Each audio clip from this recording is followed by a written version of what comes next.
to your concept. The All stage right. is all yours. You got 3 Thank you minutes very time.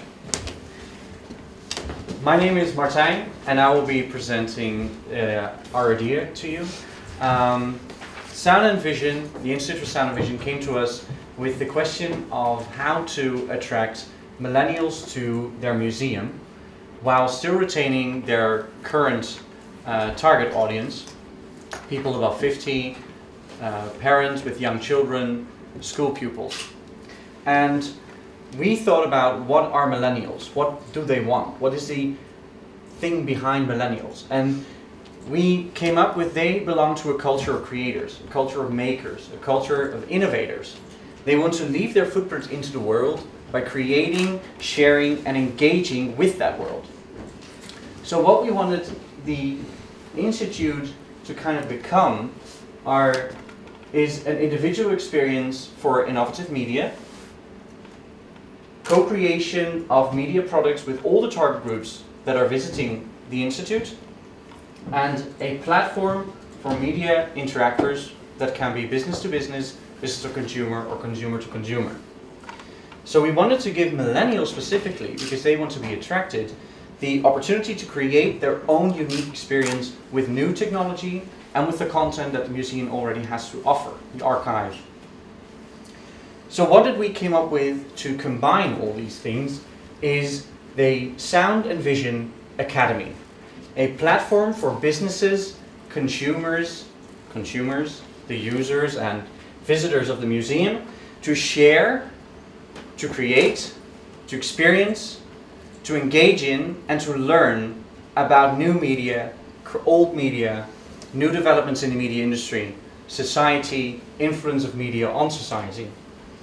And this leads the Institute for Sound and Vision to offer interactivity, experience, engagement, connecting, co-creation, sharing, and networking, both for businesses, for students, millennials, and every other target group that is in the museum, in the Institute for Sound and Vision.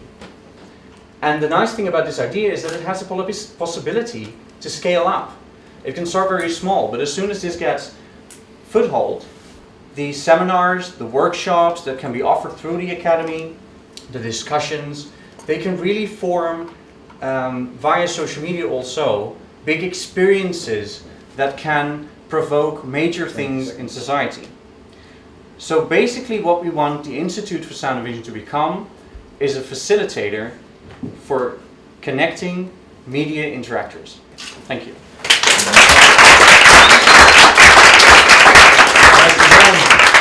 And you didn't even flinch when I said 20 seconds. It scared the hell out of me though. Right? First, what we want to see now are the thumbs from the jury. Where are you going to put it?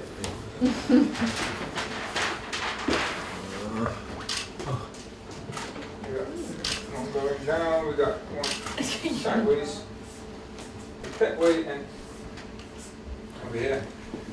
René. I'm a bit dazed, actually. It's a lot of words, and for me, it feels a bit vague. What's going to change in the Institute of Sound and Vision? So I don't say that I don't that I'm going to criticize all these single ideas that you just passed through on behalf of the group, but I don't feel the what's going to happen to me when I go to Sound and Vision tomorrow that's different than today, and I have a bit of difficulty that you are targeting to everyone. So it's the 50-year-old, it's the people in the wheelchairs, it's the millennials, etc., etc. I don't necessarily think that you can make a project that fits all sizes. So for me, it's not entirely clear what it is that you have been trying to tell us.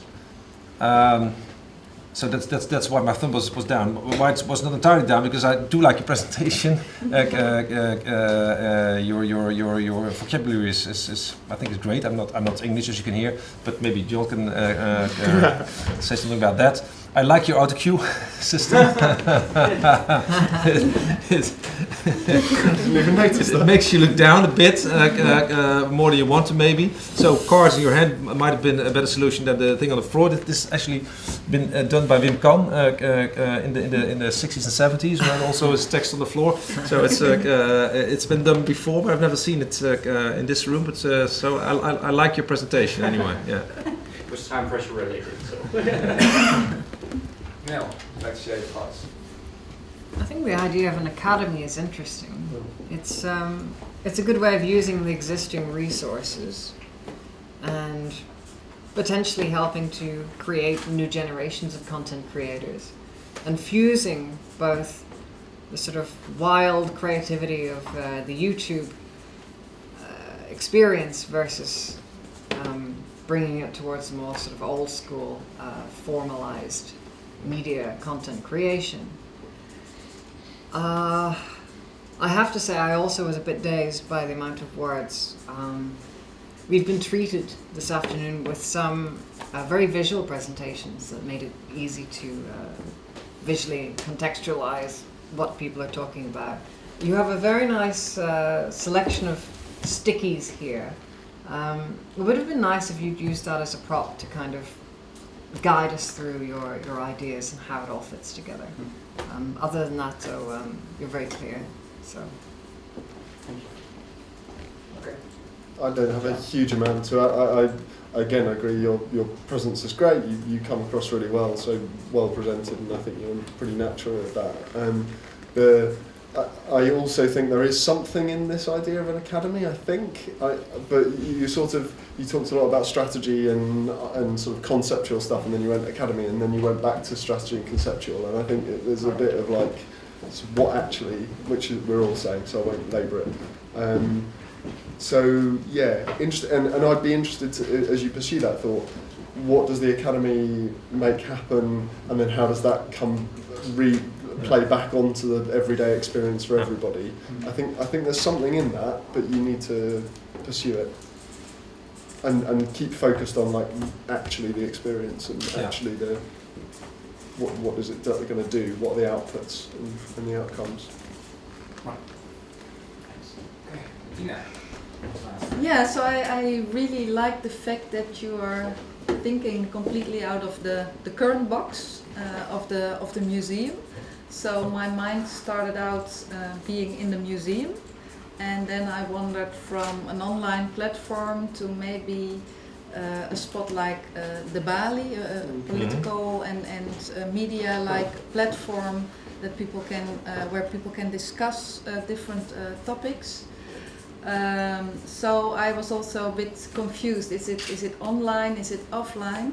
I think the idea of having a platform online or offline where we discuss the current state of the media, maybe also where we are heading. We all feel that there's a lot changing, and maybe it's already completely different from 10 years ago right now, but I think it would be really interesting and also the right platform to discuss. But I wasn't really sure if that was what you wanted. You wanted a creative space, but I think you have to be more clear about what kind of creativity, how are you going to guide the process, how are you going to make sure that people will be really creative, maybe come up with new ideas, raise a new generation of program makers. Maybe we already have this new generation because a lot of people create their own content already. But I think that that's something, you also mentioned it, that you have to do something with to make it more clear. But I think you really have a point, and the way you think out of the box is really the right way. I think just take it a bit further the coming days, and thank you for your lovely presentation. It was Thank you very much.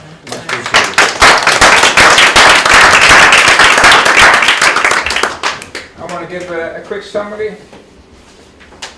It's good to use the existing resources, and you're looking forward to you're on the edge of making a new generation of makers. Thinking outside the box, it reminds of the Bali, a platform where you exchange information and and knowledge. It still feels a bit vague. What's going to happen? It's got a big target group. Using visuals could bring it a bit more to life. What does the Academy do? It was a bit confusing. Is it offline? Is it online? So it needs a bit more defining and how you're going to guide the creative process. Love the presentation. And we've got a new Wim Kang in the house.